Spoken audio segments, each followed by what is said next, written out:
In today's episode of Inside the Mind, we're going to talk about something a lot of people secretly struggle with, feeling boring. But here's the truth. Most of the time, it's not your personality, it's your conversation skills. This audio recording includes subtitles, so you can follow along more intentionally and absorb the ideas at your own pace. Have you ever walked away from a conversation feeling invisible? Like your words just floated in the air and disappeared. You weren't rude, you weren't weird, but somehow you felt like you didn't matter, like you were forgettable. And maybe somewhere deep in your chest you've wondered, am I just boring? Let's pause there, because that quiet, haunting question, it lingers for a lot of people like you, who care deeply, think deeply, and feel everything, but struggle to translate that into connection. So, before we go any further, let's get one thing clear. You're not boring, you're just unpracticed, not in life, or thoughts, or ideas, but in one specific, powerful skill,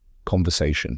Now I know, well, that word probably feels small. Conversation? Really? That's the issue? Yes, but hear me out, because what you call boring might just be an underdeveloped ability to hold space, to tell stories, to build bridges with your words. And that's a skill, not a personality trait. But the lie is persistent, isn't it? Somewhere along the way, you started believing that if people didn't respond to you, you were the problem. You convinced yourself that being overlooked was proof you weren't interesting, or likable, or charismatic enough. You internalized the silence as shame, so you stopped trying, stopped initiating, stopped contributing, started shrinking, and, slowly, you faded into the background of your own life. Let's rewind that story. Let's ask the real question. Who taught you how to connect? Not just talk, but connect. Because most of us weren't taught this. We were told to speak when spoken to not interrupt, to be nice and polite. But no one showed us how to engage, how to ask curious questions, how to listen with the intent to understand, not just to reply, how to share ourselves in ways that feel authentic, not performative.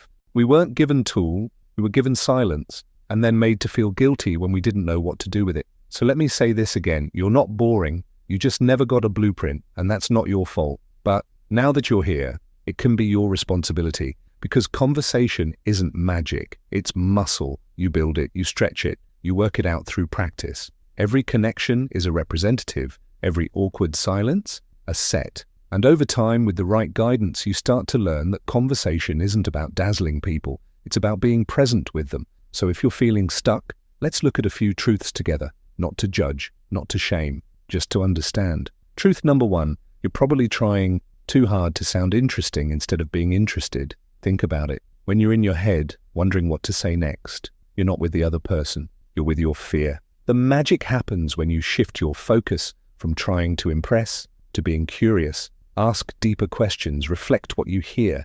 Let the other person feel seen, because connection isn't built by performing, it's built by witnessing. Truth number two, you might be over-editing yourself in real time. You think something, then instantly question it. Is this dumb? Will they care? Is this the right moment? So you say nothing, and the silence grows. But here's the thing, most people don't remember exactly what you said. They remember how you made them feel. If your energy says, I trust myself, they'll trust you too. Let it be imperfect. Let it be messy, but let it be real. Truth number three, you don't have to be funny or brilliant to be impactful. You just have to be human. Share a story, even a simple one. Talk about something that moved you, made you laugh, made you think. You don't need a big punchline, you need presence and the courage to show a little piece of your world. Here's the core issue though, and it's the one most people never see. Somewhere along the way, you attached your worth to your words. So when people didn't respond the way you hoped,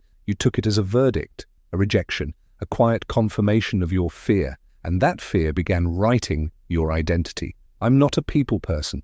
I just don't know what to say. I'm too quiet. But none of that is your truth. It's just your defense, a coping mechanism you developed to protect yourself from vulnerability, from missteps, from being misunderstood. But let me ask you this, what if connection is worth that risk? What if one brave, awkward, authentic moment is all it takes to open a door? Not every conversation will flow, not every person will get you, but that doesn't mean you don't have value, it just means you're still learning how to share it. So what can you do? Here's a path forward. Start with micro practice. Ask one stranger how their day's going, compliment someone's energy. Text a friend with something random, not perfect, just real. Be a little braver than your fear wants you to be. Next, practice storytelling. Pick small moments from your life. Learn to tell them with feeling, rhythm, and heart. Not to be entertaining, but to be inviting. Let people in. And finally, build your listening muscles. Most people don't need the perfect response.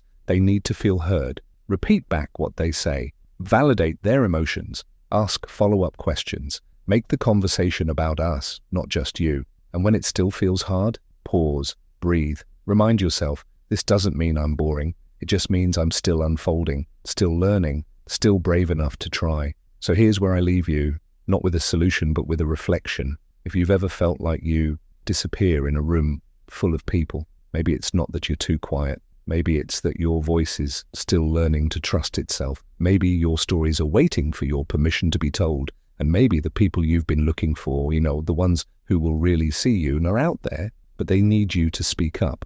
So, what would happen if today you stopped waiting to be interesting and started being interested, not in performing, but in connecting, not in getting it perfect, but in being present? Would that change the way you see yourself? Because I think it might. And hey, you're not in this alone. We're all learning how to be heard, how to feel seen, how to connect without losing ourselves. So if this resonated with you, leave a comment, share a story. Let this be a space where your voice belongs, because it does. You are not boring, you are just beginning, and there's nothing more interesting than someone who finally believes that. Subscribe for more reflective truths. Your story matters.